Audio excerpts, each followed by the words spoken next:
Greetings, everyone, and welcome back to Potentials. And if you're new, welcome. Thank you for watching. And today we have Jordan Dragon, who is going to introduce what he does. And I'm really looking forward to talking to you. Thanks for coming on, Jordan. And also we have Andrea Martin returning. Thank you both for being here.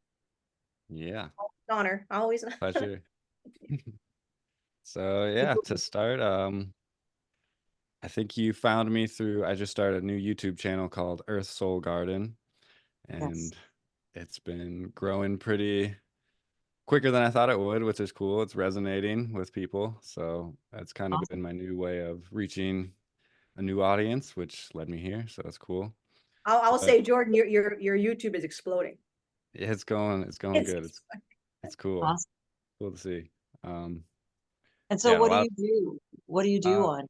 on the channel. Yeah, It's pretty much little 10-minute breakdown videos and visualizations, just kind of things that. So I work with people one on one is my favorite way to work with people. Eventually, I want to start a group, but for now, it's one on one, and I'll kind of just bring up different things that people are working through on my calls and just kind of touch on it and offer insights and guidance for people. And it seems like yeah, a lot of people really appreciate it, and it's growing, so it's cool. that's great. And so what actually got you started doing this? How did you come into it? Yeah, I mean, I guess the beginning was just my whole healing journey, going through the crazy experience that it is to be on Earth, and yeah, just trying to figure out why I felt so miserable, why I wasn't happy, why I was just not feeling good in my body. And so eventually it led me to finding meditation, finding breath work, finding different modalities that helped me feel good. I've been a lifelong athlete my whole life, so I always had the movement and eating healthy. That was kind of, I was blessed with to be able to do that. And it's just part of who I was, but I didn't have the more feminine working in meditation side of things. Right. So I was always in fight or flight mode when I was growing up. And I didn't even know this really until I found a meditation teacher that taught me all that. But yeah, so growing up, I didn't really feel safe in my environment. I just was always on edge, always looking for threats, and just wasn't calm. I never, like, I couldn't be calm. I'd have to go work out. I'd have to go do something. I'd have to go like make money. I'd have to just do something to occupy my time. I couldn't just sit there. Well, it's And interesting that Jordan. That's one of the things that connected me when I saw one of your videos, because like your story resonates with mine. Where I'm like, mm, oh my God, you didn't feel like you were in your body. You didn't feel safe anywhere like that. And I had the same thing. It's like it's not an anxiety. It's like it's a vigilance. It's a hyper vigilance. yeah, Mine hyper. mine was leading into paranoia, where I'm terrified of people. Just the sound of a human was like, and it when you were talking about that and how you were able sort of like to finally at some point realize what this was. Mm-hmm. This is fan. I would you almost wonder like how many people out there would resonate with. They didn't That's know. I mean, you just don't know what it is. You're going through life thinking you're just crazy, and yep. yeah. That's my most popular video right now. That one blew up the Yeah. biggest so far. And yeah, it's I think it resonates because we don't know what we don't know. Yeah. So like for me, for years I didn't know what that was the issue. And so Right. to have somebody explain it and break it down, and then you're like, oh, that's kind of how I felt. And I mean, Right. yeah, there's so many situations in this Yeah. world where you grow up not knowing. Like, Yeah. we weren't taught So, this stuff in school. I wish we were, and that's part of the mission to bring it to more people and let people know. So, well, the whole purpose of school, which would be for another podcast, but the whole purpose of school is to strip you of authenticity, to make yeah. you fight or flight, to make you submissive, to make you understand that oppression is natural and you have to live under oppression, that there's always some sort of hierarchical station that's going to tell you what to do, give you cookies or punish you. So Yeah. school, for most people, how many years in their life you're looking at least maybe what, you go to school at 5 and you're in there till you're 18 or, 17, 18. That's a then long college time more. Yeah. set up, right? For your, while you're forming, you're a child. So you are, you know, at the mercy of adults for your own very survival. They get you, this is all done on purpose. And Mm-hmm. John Taylor Gatto, I'm going to plug his book. John Taylor Gatto, he passed away, but his book's amazing. It's called Weapons of Mass Instruction. And school is literally deliberately put together to break us down. And Mm-hmm. it does. You know, Yeah. it does it in such a beautiful way. It's almost it's operatic and poetic at the same time. The deviant, violent mastery imposed upon the child, which, as you and again, for me, following your video, I had the same experience you did, which was depression for years, which is what comes, I think, for some of us who somehow, I think, I don't know, I'll ask you this question, Jordan. Do you feel there was something inside you your whole life that didn't feel right with the world? Yeah, I was always aware of things. I was having like existential crises when I was like 7. I was like, who's Right? watching me do this? Like, what's going on? Like, I was always questioning You know, right, right. things. So I think, yeah, and eventually it was more of a remembering than a learning. It was like, oh, I've done this. I remember this. Like, I don't have to. That's like why it clicks so quick for me. Yeah. But yeah, it is definitely like, what's going on with this? Why?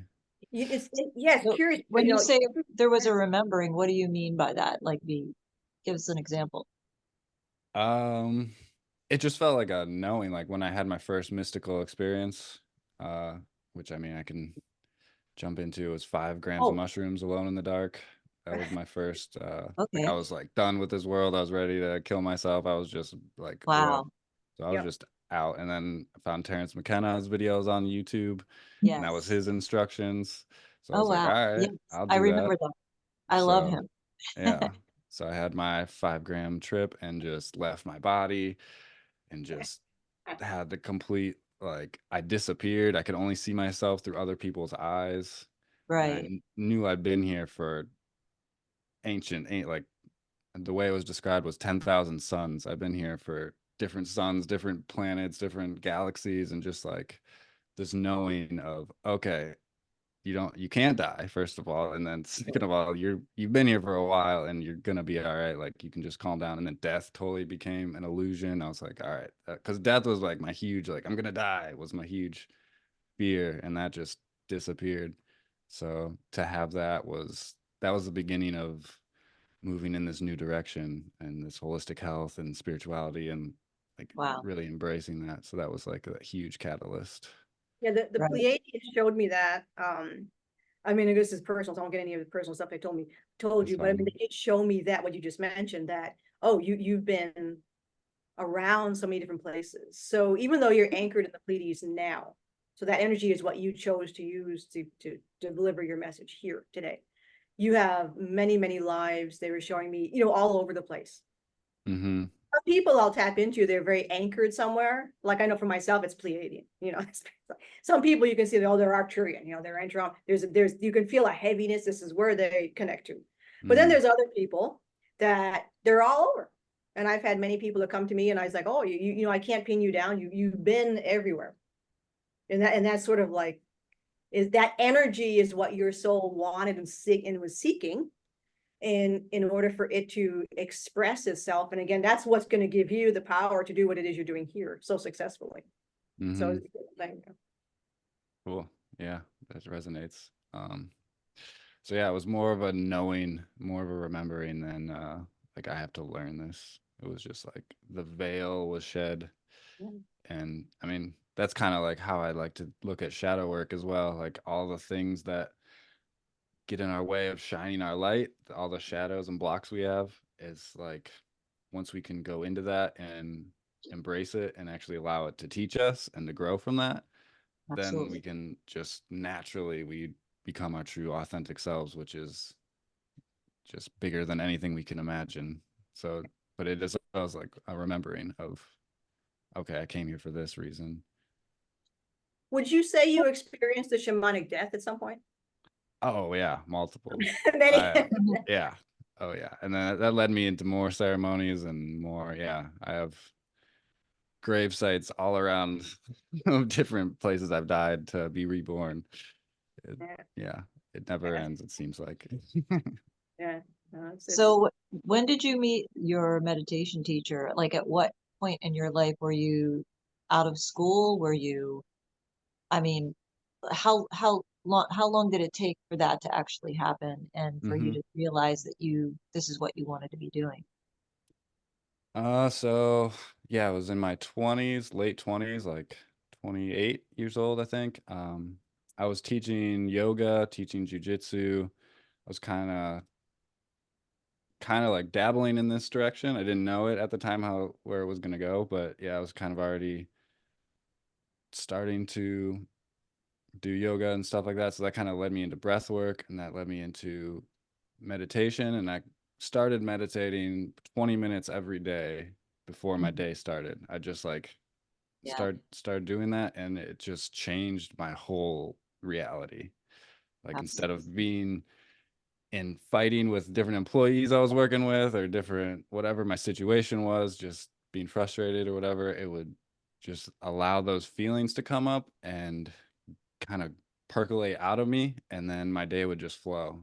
And so I was Yeah. like, oh, I know. And then I learned eventually when I found this meditation teacher that was because I was in fight or flight the whole time, and this was regulating my nervous system so I could actually respond to the world rather than react. Right. So I How did guess that, oh, I'm sorry. no, yeah. So yeah, I was 28, and then I had a friend. I was in Denver, living in Denver at the time, and this place is called Neurosculpting Institute. And so she was working with Lisa, the girl who runs it, and she just kind of told me like, yeah, you should. She's super aware, very in tune girl, and she's like, yeah, you should definitely like check this out with me. And then I did a weekend workshop with her where she broke down you can either be in fight or flight mode or freeze mode. And so I was always thinking like everyone just needs to meditate and go into that empty space, which is like the non-dual kind of way of thinking. And she explained that when she does that, it actually disassociates for her because she's in freeze. So she actually needs to come back into her body. And so some people need to down regulate and some people need to up regulate. I was like, oh, that's kind of, I didn't even, because I was just in fight or flight mode. So calming me down was fine. But I didn't realize you could be in freeze mode where you need to come up and Right. actually Exactly. increase your energy.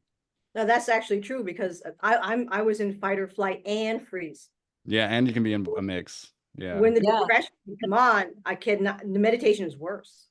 You need it. So Mm-hmm. people who are in freeze, I know for me, I'm just being. I need to get out. I need to start moving. I need to get out into the woods. I need to start. And it Mm-hmm. can be different every day. I mean, Sure. there's a flow to it. It's not like Mm-hmm. you're always this or always that. So yeah, in the moment, right? Yeah. Uh, Yeah. one of the main things, and then eventually I studied with Paul Chek at the Chek Institute and got certified with him. And one of his things is he calls it the four doctors. So you work in, you work out, you watch what you eat, and then you do what makes you happy, follow your bliss, do something to like do that. And so it kind of encapsulates working out makes you like move your body, do some kind of movement, and that'll bring you up. And then working in will kind of calm you down. So it kind of balances both. I Right. like to every day I try and do a little bit, even if it's just 5, 10 minutes, just tap Right. into that and it changes everything. It's all kind of connected, really, because once you start doing each thing, it kind of makes you want to do the other things, right? Mm-hmm. They just kind of like work together so well. Like, especially once the whole thing with people saying, "Oh, I don't want to watch what I eat," I'd rather just not do that part, But once you start doing the other things first, like the meditation, and you actually want to eat better. You find yourself actually gravitating towards things that are healthier for you, Yeah. and you don't want those other things. They just don't do it for you. You're not at that vibration anymore, Right. Mm-hmm. frequency, whatever you want to call it. Yeah. I don't think a lot of people realize how good you can actually feel in your body. Like how Yes, you can just be kind of blissed out all day if you're taking care of yourself. Yeah. Yeah. absolutely. But Yes. they don't realize, like, yeah, the food they're eating is just trash, and it's just like, I Right, can't eat fast food. I can't. It's been years and years since I've had Taco Bell or McDonald's or anything like that. Like, right. I just my body will just shut down all day and be like, "Why did you do this to me?" Like, it's not Yes, happy. So right. people, I work with people, and I'm like, I'll go through their food diet is one of the things we'll work through, and they'll like say like, yeah, I have Taco Bell, whatever, and then all right, cut that out. Like, you don't want that, and then they're actually addicted to that little rush they Right. get, and Yeah. then that goes into the whole shadow work and getting into your blocks. And like, why, you shouldn't eat this, but you're still doing it. Like, what do we need It's to not dive even into? the chemicals they put in the food to make them addictive. Yep, So, which they got people don't even scientists think. everywhere. Yeah, right. And it's not even what you put in your body. It's also that, but it's also what you put on your body. Like people don't Sure. realize they're putting toxic substances on their body every day and what Hmm. they're breathing in every day. And so there's so many different things but you can take all of those things and transmute them Hmm. and turn it into something better, and Hmm. non-toxic. So, um, how did you how did you learn about all of these things? Was it on Just kind of diving into different things. I mean, Czech Institute is huge. He is very thorough and covers a lot of different aspects. He's been doing this for 30, 40 years, whatever, and just he's Yoda. He's so cool. I love listening to him to talk. So he was a big influence, but I guess most of it really comes from my own experience. Like, pretty much everything I teach or offer is based on what worked for me. Like, I don't want to teach anything that I don't really know about, or I won't touch on any things that I didn't experience directly. So it's really that's just good. involving what I'm doing, what I'm learning, and working with other people, what I've noticed with other people, and yeah, offering that way. It's I great. just think that's so key that you express your experiences. That's what really attracted me to the channel was like, you weren't sitting up there saying, oh, I'm this, I'm gonna tell you what to do, I'm so perfect, you can be like me and perfect. And but you're saying this, you could see it, this really sincerity where it's like, I chose in this incarnation to go through this to help me heal, to go through that, the burden of that, and then now I can share that with you. And Hmm. that's what resonates with me. So. Awesome. Yeah, that's the theme of Earth Soul Garden is awaken, integrate, and embody. So awaken to who you are, what you are, and then go through the work of integrating that through your daily life. Like, treat every day like a ceremony so you can move into that a more authentic frequency, and then eventually you embody it, and then other people recognize it. They're like, oh, I see you, like, you did the work, and then it just kind of grows from there. At least that was what happened with me. Right. Well, I mean, you said the word ceremony. I think there's not, I don't, I think that just nailed it. I think that just, because I think we're, digging through all this, the concept of self-love, where we're stripped of self-love throughout our life, whereas everything that you do, this is what happens, I think, to so many people, where you're made to focus outside yourself and what you do. And you need to be doing stuff all the time. And it isn't going to be Hmm. good. It's going to be, it has to be bad because that's what makes you a good person. It's like, so there's that, residual, like, I don't even know if it's self-hate, but it's almost like you're nothing but a tool. Yeah. It's utilitarian concept, but the word ceremony, strip, it just puts like a screeching car brake, like, whoa, this is what life is. Life is a ceremony, a journey of self and of others. And I think, like I said, the concept of self-love, which I hate the word, I just got to find another word for it, but right now we'll use it. It's like, especially for people like me who didn't know what love is like. And this is one of the things I always mention to individuals who are in the healing community. Only just been using my own experience. I said, when you use the word self-love, for someone like me, that makes no sense. I mean, it does now because I was shown love. But for someone who's never known love, and how many people on earth actually know what love is? They'll tell you, oh, I know love is. But I could ask you that question. I mean, how would you define love? Yeah. I'll jump into that real quick though. I agree. When I first heard of you can love yourself, I was like, Wasn't that taught to me in school? Like, I can love You know, myself. I know, I And know. I hammered that home. That was part of my meditation, was I love myself. I love myself. I love myself. And then feeling into it. What does it feel to love yourself? And Right, then what would you do to yourself? Like, how would you treat yourself if you did love yourself? And what kind of actions can you put behind this feeling? And yeah, eventually it gets to the point where I think love is this unconditional just expression of compassion, and there's no, I don't need anything from you. I just want to love you. Like, I just want to help you. I just want to be there for you. Whatever I can do to express this, just call it love. But it has no conditions. It has no, you don't need to give me anything. And then when it comes from your heart, when it's authentic, it just flows. There's just Right. no, you can't, like, the more you give, the more you get. It's just endless. It's just that, yeah. Well, you have just that recent podcast that you have on trust, which people can go and find. It's just it's one of your more recent ones, a couple of days ago or something, was it? Yeah. Oh, yeah. One of the videos, Yeah, trusting yourself in the trusting world. yourself, correct? Yeah, Hmm. yeah. Yeah, that was Yeah. one of the things. So I learned all this stuff through my extraterrestrial relationships. And yeah, and when I mean, your video you have on trust is for me, being able to, I could not love. To me, love was a dangerous thing. Because Mm. it was only about using and abusing somebody, and it was all conditional, and it was about you performing for somebody. I don't mean that in a sexual way. I mean that's like just in general, the idea of love. We're not But talking about yeah, sex. yeah, you Love. get something back.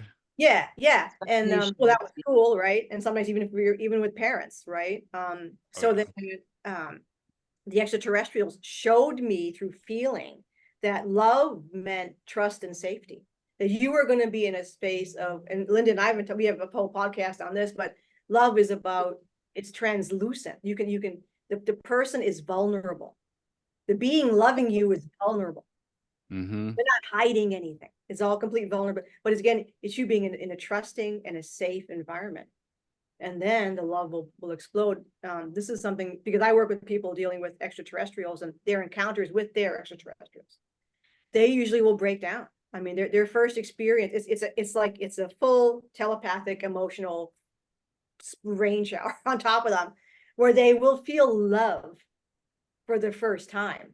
Mm-hmm. And your body can't handle it. It's the frequency, your body doesn't know what to do with it. Mm-hmm. It So it's takes a such an while. amazing journey. And then I tell them, like, this is it. They'll be texting me. I'll be like, this is, just let it, like, you just relax with it. Embrace the frequency. It'll become normalized once you raise your frequency and understand it. And then you walk around in this state of love, which most of us have never. It's just incredible. Yeah. When I work with people, one of my favorite ways, if you aren't able to feel love and you want to be able to tap into that, you use your awareness. So you can, if you bring your awareness to the bottom of your tongue, you'll notice you start salivating. Like, it just, so you can make changes just with your awareness in biological, like, so bring it to your heart. And then if I think about my problems, or I think about an issue I have with someone, and I think about it from my heart space, it's totally different than my head. I'll make all these justifications and reasons and all this separation, but my heart's like, oh, I feel where you're coming from, and I have compassion and realize you're just hurt. That's the only reason you're lashing out. Like, it's Yes. not personal. You Right, do this to right. anyone. Absolutely. So Absolutely. moving into your heart is, yeah, that's just something you can tap into every day and every moment and just check in. Yeah. That's Well, really so that's important. very Pleiadian, which is why you would be focusing on. I feel like the heart is like the most important chakra of all. Just Yeah, it's my favorite for sure. It's the I most really energy. like what you said about trusting too. Like, I feel like most people are taught to trust in something else other than themselves, and put your faith in something, outside force other than yourself. So, such an important thing to learn to do, because it's really based on your confidence in yourself and your ability to do things. And if you don't have that, you just, you kind of like you freeze in a way. You just like, Mm-hmm. you don't have the confidence to go forward and make that step, And change it's anything. not about being perfect either. You don't have to be perfect. Perfect Exactly. actually implies that it's dead. there's no changing anything that's perfect. So you want to be imperfect so you can grow and It's embrace your asymmetrical, imperfection. right? Yeah, asymmetry is what's in. I'm going into quantum physics now, but No, it's all related. it's like really, it's a really important concept in quantum physics for things to work properly. There has to be a symmetry, you know. So, yeah, we can't be Hmm. perfect. It wouldn't work. Yeah, Sure. that's you No, can there's so criticize. I much. used to do that, criticize myself so much about like, why didn't you do this better? Why wouldn't you? But you can Mm. have grace and realize, okay, this is part of the growth. Like, grow into it. You don't have to do it all perfect. It's just And what relax. is perfect anyway? You know, what is our concept of perfect? Yeah. Everybody's got a different idea of what that is. So, Hmm. Yeah. Well, again, I think that goes back to the complex industrial military complex, the cabal, whatever you want to call it. It was all very brilliantly orchestrated to create a new way of understanding all of these concepts that we're talking about, that right. made people give up their trust and to put it outside themselves Yeah. to a very negative situation that was Mm. not out for their own interest, but it's almost like, you know, there's a pearls before swine concept, but it's like, you know, it's yeah, when you start to look at it in, you know, for me being a historian and all, you know, I look at it from that perspective, but it all ties into the self-healing side, the quantum side, all this all comes, the consciousness side, it all comes together where you can start to understand that what people need to do is to realize the way they viewed themselves, the way they viewed others, the way that they view the world, the way they operate in the world has all been an illusion. And then once they take that down, they're able to see things in a different way. Like I always tell people who are eating garbage food, it's like they want you to eat garbage food because they want you poisoned, Hmm. Right. you know? And they So also to create a feeling of lack, you know, yeah, right. that, oh, you have to have Yeah. this because, you know, what if there's no food tomorrow? You know, what if you don't have any money, or what, you know, you just have to eat this crap food because it's all you can afford, you know, Right. when really that's not true. Yeah. I've learned that it's actually, for me, cheaper to buy things that are actually live food than to buy the stuff that isn't, you know, that's already made or not good for you and has all kinds of crap in it. Uh, if you really look at it and you really do the homework, you'll find that it isn't any cheaper to eat crap food. It's actually getting and becoming more and more expensive to just go to McDonald's or Wendy's or whatever than to Hmm. actually eat something that's alive, you know? Yeah. And for many people who live in food deserts, is, you know, you're going back and revisiting your culture, revisiting who you are. You know, so Right. things like dried beans, rice. I mean, think of Mhm. all around the world, what do we eat? You know, we grew up Italian, you know, so you got Yeah. you got flour, right? Organic flour, lentils, chia, uh, yeah, beans, rice, you know, all these things, these dried foods that makes huge amounts. Avocado It's too. cheaper. It's cheaper, you know? Hmm. Yeah. Yeah. I mean, it's just like Yeah, going to the market and buying, like I love to buy fresh fruit and vegetables, you know. right. And people think it's so expensive, but you don't have to buy so much of it. You know, that's the thing. You could just buy a little bit at a time and go back and do. People think they have to buy everything, you know, weekly, you know, once a week, or, you know, and then buy all this stuff that's going to go bad in your refrigerator anyway, you know, because you're not really going to eat all that. Just don't do that. Buy it like less frequent, more frequently, and less stuff, and eat what you Hmm. feel like you're going to eat in the moment, what your body tells you to eat, and listen to your body. You know, your instincts are correct. Stop second guessing yourself. You know, Yeah. feel it. I'm sorry, I'm taking Oh, no, over. that's this is all part of it's all, you know, it's all perspective. Yeah. Yeah. And it's coming up for me right now. I lived in a food desert for a summer where there was no Oh, food. Like I had a bike, I didn't have a car, and I was just oh surrounded yeah. by nothing. And so if you Wow. do find yourself that way, make your emotional state as high as you can and just be thankful for the food. And even if it is trash food, if that's all you can get, bless it, make it light, make it Yes. as like nourishing as you can. And I think emotional health is more important even than the food you eat. If you're eating amazing food and you're not grateful for it and you're not appreciating it, Yes. your body won't absorb it. But if you are in this higher frequency, a more grateful frequency, you're gonna absorb the nutrients and then it's gonna nourish you so much more. Such a good point. That's so true. Because you can be, I love the way you said food desert. That is so true because some people are. You know, Hmm. I'm not gonna, I have to say I'm blessed because I live in an area where there's Right. always like fresh fruit and vegetables. I'm in the tropics, in subtropics, there's always fruit, but I can go into the woods and find something, Yes. all year round. But not everybody has that. And some people live in Hmm. areas where you can't do that. So if you, I love what you said, if you do find yourself in a position where you have to eat junk, at least, you know, put your gratitude into it. And that's so key. Hmm. But Jordan, you make a good point too, of people who are, and that's something to think about. We think, well, you got to buy all this good food, blah, blah. People who are carrying their food home, they don't have a car, right? They may be Right. on public transportation, that you Yeah. have to carry your bags, right? So Yes. the stuff, that a lot, a lot of us here on a bike, whatever, but that's where all the dried food is such a great purchase because it's light. So you can save, as you mentioned, Linda, save some space for buying those greens. And the best greens you can buy are the cheap ones, right? You think about things like collards and all that kind of stuff like that. Mm. Buy that, and then you figure, okay, how much do I have to do? Everything you just really taking control of everything. This is when people are really bringing, they're not giving away their power. And Jordan mentioned grace. Okay, so everybody, we all have different challenges. So now you can think about, what do I have to do? How do I have to get this to work for me? And you start to plan. Okay, well, I'm going to buy this. This is on sale or whatever I can. And but I only can carry so much. I don't kill myself. You don't have to kill yourself. And sort of planning the day or when you're going by places to pick up certain different things. So you're really, actually, I'm not doing this to be like like you are slowly building control out of every single minute that you're living and you're awake. Hmm. You are controlling the situation. That is what they don't want. They don't want. Like, Yeah. that is what you do want, and it will eventually psychologically truly begin to empower you. And Yeah. you're going to Yes. see little by little, like more and more and more.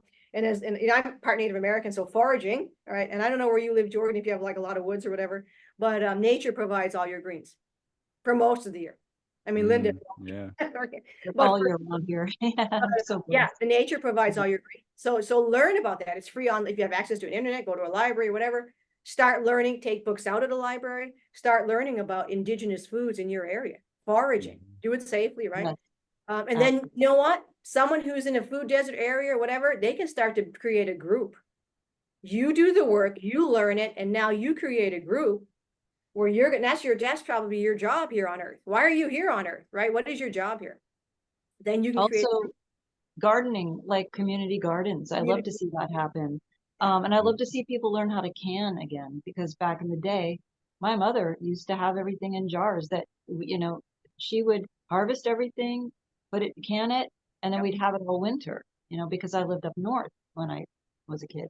So that's another thing to do that we can bring that back. It's so much healthier, canning things in glass jars instead of buying them in cans at the store. um just I know I'm just harping on stupid things, but it's just an idea. It's just No, No, putting it's it out there. yeah. And you're starting to all these things we're looking at a solution. We're not just right. focusing on the problem. And Right. the root of that, like you said, is taking ownership. That's what I had to take ownership of where I was born, when I was born, my parents. Like you have to take ownership of things that you don't think you have control of. On a soul level, you chose this and you wanted these experiences. And once you Right. take ownership of everything in your life, that's when you start looking for solutions. You start finding a way out because there's so many possibilities and potentials and synchronicities you can fall into when you are open to it. Yes. Yeah, there's always a potential for things to be better. That's the way I look at it. Yeah. Just Yeah. there's always, I like to focus on what we can do to make things better, for the future. And what can we do? How can we come together as a collective and individually, to just make this a better experience, for everyone, and not just ourselves, but for everyone, Right, right. and including the planet, Yeah, including the yeah, creatures and nature on the planet. Yeah. yeah. we have the potential. It's so crazy. I love the Potentials podcast. We have the potential to do so much, but we're Yes. just focusing in the wrong directions. Yes, yes. Well, that's what, like having this clarity and that, being able to have the experiences that you had to bring you into that focus and clarity to see what you can do to get, to propel yourself out of whatever situation you were in that was negative or wasn't working for you or was making you stuck. Yeah, that's really the key. And I think it's great what you're doing, and I love that you're sharing it with us here and you're sharing it with everyone. And I'm going to put the links to everything in the description for everyone. Um, so again, I really appreciate having you on, and Mhm. maybe you can come back again if you would like, and we could talk some more about some other things. Yeah, absolutely. I feel like we just started. Yes. Well, one question I think while we leave, for people who might be watching or know someone, who's in a really, who's in a bad place right now, number one, none of us are perfect. I have a shamanic healing in next week. So, I mean, none of us, first of all, number one, we haven't got it all together. Number We're one. all still working on it. Yep. It's like, we just doing a podcast. That's it. But I mean, it's not, it's not all roses for sure. But for people right now who are going through, if you know anyone or for someone watching right now who is, in one of those, I think it's a very transitioning phase when you're in that low place. That's like your body and spirit and the inner universe, whatever works for you. That's something out there telling you, okay, you need to fix something in your life. This is a warning. What would you suggest for someone right now who's kind of who's in that spot? I think the simplest way to make a change, if you want to make a change, is first you have to have the intention. And there's nothing wrong with wanting a better situation. There's nothing wrong with, I was stuck in that victim state. Like, who am I to deserve Right. this? Or if the universe wanted me to be abundant, then I would be, and like just getting in my own way. Right. So Mhm. just having the knowing that you can create an intention and create change, that's the first thing you can do is just start, and then it'll start all these changes. So creating an intention and then finding a way to raise your emotional state, whatever that is. I think gratitude is the easiest thing. If you want a quick way to tap into your gratitude, make a list of all the things. If you didn't say you were grateful for them, they'd be gone tomorrow.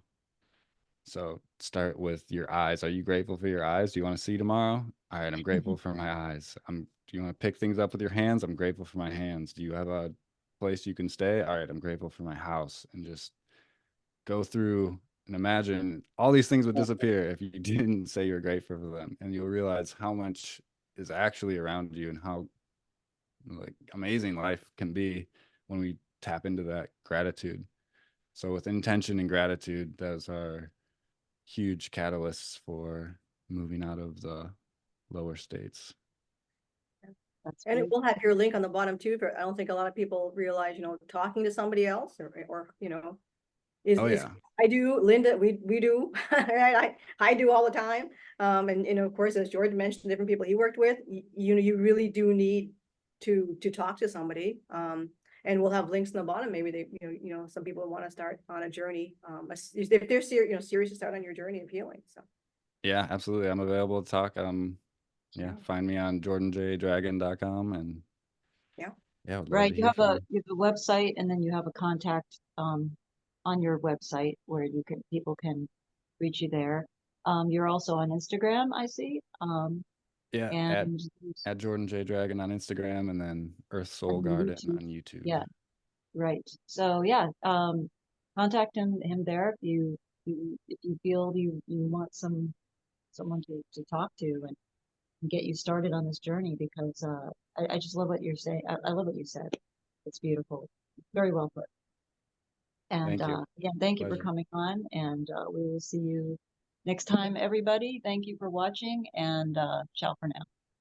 See ya.